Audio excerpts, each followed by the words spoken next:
ತೇಜ್ ಪ್ರಭು ನ್ಯೂಸ್ಗೆ ಸ್ವಾಗತ. ಯಮಕನಮರಡಿ ಸ್ಥಳೀಯ ಸರ್ಕಾರಿ ಪದವಿ ಪೂರ್ವ ಮಹಾವಿದ್ಯಾಲಯ ಯಮಕನಮರಡಿಯ ರಾಷ್ಟ್ರೀಯ ಸೇವಾ ಯೋಜನೆಯ ವಾರ್ಷಿಕ ವಿಶೇಷ ಶಿಬಿರದ ಉದ್ಘಾಟನೆ ಸಮಾರಂಭವು ಯಮಕನಮರಡಿಯ ಸುಕ್ಷೇತ್ರ ಹುಣಸಿಕೊಳ್ಳ ಮಠದ ಸಭಾಂಗಣದಲ್ಲಿ ಯಶಸ್ವಿಯಾಗಿ ಜರುಗಿತು. ಕಾರ್ಯಕ್ರಮವನ್ನು ಸ್ಥಳೀಯ ಪೊಲೀಸ್ ಠಾಣೆಯ ವೃತ್ತ ಆರಕ್ಷಕ ನಿರೀಕ್ಷಕರಾದ ಶ್ರೀ ಜಾವೇದ್ ಮುಷಾಪುರಿ ಹಾಗೂ ಮಠದ ಉತ್ತರಾಧಿಕಾರಿಗಳಾದ ಪರಮಪೂಜ್ಯ ಶ್ರೀ ಸಿದ್ಧ ಬಸವದೇವರು ಧ್ವಜಾರೋಹಣ ನೆರವೇರಿಸಿ ಕಾರ್ಯಕ್ರಮ ಉದ್ಘಾಟಿಸಿದರು.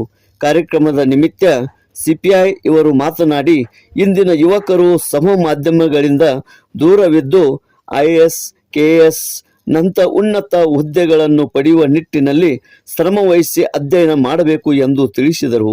ಶ್ರೀ ಮಠದ ಉತ್ತರಾಧಿಕಾರಿಗಳು ಪರಮಪೂಜ್ಯ ಶ್ರೀ ಸಿದ್ಧ ಬಸವದೇವರು ಮಾತನಾಡಿ, NSS ನಂತ ಸೇವಾ ಕಾರ್ಯಗಳಿಂದ ರಾಷ್ಟ್ರ ನಿರ್ಮಾಣ ಕಾರ್ಯದಲ್ಲಿ ಯುವಕರು ತೊಡಗಬೇಕು. ಮಕ್ಕಳು ಮತ್ತು ತಂದೆ ತಾಯಿಯ ಕಷ್ಟಗಳನ್ನು ಅರಿತುಕೊಂಡು ಅವರ ಕನಸುಗಳನ್ನು ಈಡೇರಿಸುತ್ತಾ ಶ್ರದ್ಧೆಯಿಂದ ಓದಿ ತಮ್ಮ ಭವಿಷ್ಯ ರೂಪಿಸಿಕೊಂಡು ಹೆತ್ತವರಿಗೆ ಕೀರ್ತಿ ತಂದು ಕೊಡಬೇಕೆಂದು ತಿಳಿಸಿದರು. ಕಾರ್ಯಕ್ರಮದ ಅಧಿಕಾರಿ ಶ್ರೀ BB ಕೊಡ್ಲಿ ಪ್ರಾಸ್ತಾವಿಕವಾಗಿ NSS ಹಿನ್ನೆಲೆ, ದೇಹ ಉದ್ದೇಶಗಳು ಹಾಗೂ ವಾರ್ಷಿಕ ಶಿಬಿರದ 7 ದಿನಗಳ ಕಾರ್ಯಸೂಚಿ ಕುರಿತು ವಿವರಿಸಿದರು. ಕಾರ್ಯಕ್ರಮದಲ್ಲಿ ಪ್ರಾಚಾರ್ಯರಾದ ಶ್ರೀ SA ರಾಮನಕಟ್ಟಿ ಸ್ವಾಗತಿಸಿದರು. ಶ್ರೀ AA ಕ್ಯುಂಡಾ ಉಪನ್ಯಾಸಕರು ಕಾರ್ಯಕ್ರಮದಲ್ಲಿ ಭಾಗವಹಿಸಿದ ಗಣ್ಯರಿಗೆ ಹಾಗೂ ಸಾಧಕರಿಗೆ ಸತ್ಕರಿಸಿದರು. ಶ್ರೀ SR ತಬರಿ ಕಾರ್ಯಕ್ರಮವನ್ನು ನಿರೂಪಣೆ ಹಾಗೂ ವಂದನಾರ್ಪಣೆ ಸಲ್ಲಿಸಿದರು. ಕಾಲೇಜು ಅಭಿವೃದ್ಧಿ ಸಮಿತಿ ಉಪಾಧ್ಯಕ್ಷರಾದ ಶ್ರೀ ವೀರಣ್ಣ ಬಿಸಿರೊಟ್ಟಿ, ಸದಸ್ಯರಾದ ಶ್ರೀ ಸಿದ್ದಪ್ಪ ಶಿಳ್ಳಿ, ಶರೀಫ್ ಬೇಪಾರಿ, ಅಸ್ಲಂ ಪಕಾಲಿ, ಶಿವಕುಮಾರ್ ಪೊದ್ದಾರ್ ರವರು ಕಾರ್ಯಕ್ರಮದಲ್ಲಿ ಭಾಗವಹಿಸಿದ್ದರು.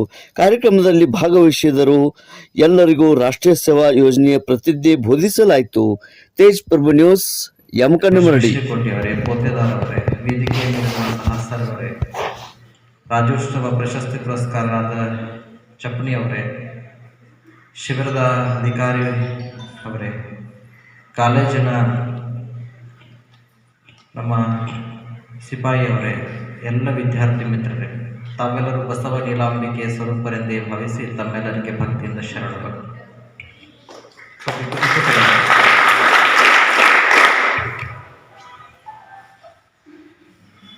ವಿಶೇಷವಾಗಿ ಪ್ರತಿ ವರ್ಷ, ಹೋದ ವರ್ಷ ನಾನು ಈ ಮಠಕ್ಕೆ ಆಗಿರಲಿಲ್ಲ, ಈಗೂ ಕಡಿಮೆ ಮಠ, ಆದರೆ ಕೊನೆಯ ದಿನದ ಕಾರ್ಯಕ್ರಮಕ್ಕೆ ಗುರುಗಳು ಕರೆಸಿದ್ರು. ನಮ್ಮ ರಾಮನಕಟ್ಟಿ ಸರ್ ಅವರು ಫೋನ್ ಮಾಡಿಸಿ, ನಾ ಹೆಬ್ಬಾಳದಾಗಿದ್ದಾಗ ಬಂದಿದ್ದೆ. ನಾನು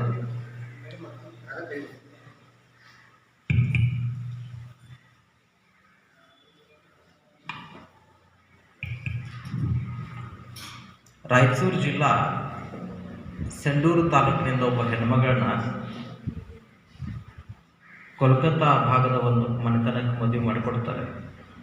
ಭಾಳ ಚಲೋ ಮನೆತನ, ಅಷ್ಟ ಭಾಳ ಒಳ್ಳೆಯ ಸುಸಂಸ್ಕೃತ ಬಂದ ಕುಟುಂಬದ ಹೆಣ್ಮಗಳು. ಹೇಳ್ಬೇಕಂತಂದ್ರೆ ಆ ಮನೆಯೂ ಭಾಳ ಚಲೋ ಇತ್ತು, ಆ ಮನೆತನೂ ಭಾಳ ಗಟ್ಟಿಮುಟ್ಟಾಗಿತ್ತು, ಭಾಳ ಅದ್ಭುತವಾದ ಮನೆತನ. ಆ ಮನೆತನಕ್ಕೆ ತಕ್ಕಂಗನ 5-6 ಮಂದಿ ಅಣ್ಣ ತಮ್ಮ. ಕೊನೆ ತಮ್ಮಗನ ಹುಡುಗನಿಗೆ ಈಕಿನ ಮದುವೆ ಮಾಡಿಕೊಟ್ರು. ಮನೆಗೆ ಎಲ್ಲ ಕೆಲಸ ಮಾಡ್ತಿದ್ರು. ರೊಟ್ಟಿ ಮಾಡೋ ಡಿಪಾರ್ಟ್ಮೆಂಟ್ ಬೇರೆ, ಬಟ್ಟೆ ಒಗೆಯೋ ಡಿಪಾರ್ಟ್ಮೆಂಟ್ ಬೇರೆ, ಬಂಡೆ ತೊಳೋ ಡಿಪಾರ್ಟ್ಮೆಂಟ್ ಬೇರೆ, ದನಗಳು ವ್ಯವಸ್ಥೆ ಮಾಡೋ ಡಿಪಾರ್ಟ್ಮೆಂಟ್ ಬೇರೆ, ಅವೆಲ್ಲ ಒಂದೊಂದು ಹಂಚ್ಕೊಂಡ್ಬಿಟ್ಟಿದ್ರು 6 ಮಂದಿ ನೆಗನ್ ಮಕ್ಕಳು. ಕೊನೆ ಈ ಹೆಣ್ಮಗಳು ಏನು ಮಾಡ್ಕೊಂಬಂದ್ರಲ್ಲ, ದೊಡ್ಡ ಭಾವನ ಮಕ್ಕಳಿಗೆ ಏನು ವಯಸ್ಸಿತ್ತಲ್ಲ, ಈಗಿಗೂ ಅಷ್ಟೋ ವಯಸ್ಸಿತ್ತು. ಆಕಿನ ಯಾವಾಗ ಸೊಸೆ ಅಂತ ನೋಡಲಿಲ್ಲ ಮನ್ಯಾಗ, ಅತ್ಯಂತ ಮಗಳಂಗನ ಪ್ರೀತಿಯಿಂದ ಬೆಳೆಸಿದ್ರು. ಆಕೆ ಹೆಸರು ರುಕ್ಮಿಣಿ ಬಾಯಿ ಅಂತೇಳಿ, ಭಾಳ ಚಲೋ ಹೆಣ್ಮಗಳು. ಆಕೆಗೆ ಏನು ಕೆಲಸ ಕೊಟ್ಟರು ಅಂದ್ರೆ, ಎಲ್ಲ ಹುಡುಗರು ಹಂಗೆ ಇದ್ರಲ್ಲ, ಆ ಹುಡುಗರಿಗೆ ಅಭ್ಯಾಸ ಮಾಡಿಸೋದು, ಅವ್ರ ಬ್ಯಾಗ್ ಕೊಡೋದು, ಅವ್ರ ಪಾಟಿ ಚೀಲ ಕೊಡೋದು, ಅವ್ರನ್ನ ಊಟಕ್ಕೆ ಕೊಡೋದು, ಹೂ ಹರ್ಕೊಂಬರೋದು, ಪೂಜೆ ಮಾಡಿಸೋದು, ಇದು ಆಕೆ ಡಿಪಾರ್ಟ್ಮೆಂಟ್. ಅದನ್ನು ಬಿಟ್ಟರೆ ಮತ್ತೆ ಏನೂ ಇರಲಿಲ್ಲ. ಆಯಿತು, ಹೆಣ್ಮಗಳು ಭಾಳ ಅಚ್ಚುಮೆಚ್ಚಿನ ಪಾತ್ರದವಳಾದಳು. ಊರಾಗ ಹೇಳ್ಕೊಂಡು ಭಾಳ ಚಲೋ ಮಣ್ತಾನೂ ಇತ್ತು. ಆ ಊರಾಗಿನ ಚಲೋ ಮಣ್ತನ ತಕ್ಕಂಗನ ಊರಾಗ ಏನೇ ಕಾರ್ಯಕ್ರಮ ಕರೆದ್ರು ಆಕಿನ ಕರಿತಿದ್ರು. ಊರಾಗ ಚಲೋ ನಡೆದಿತ್ತು.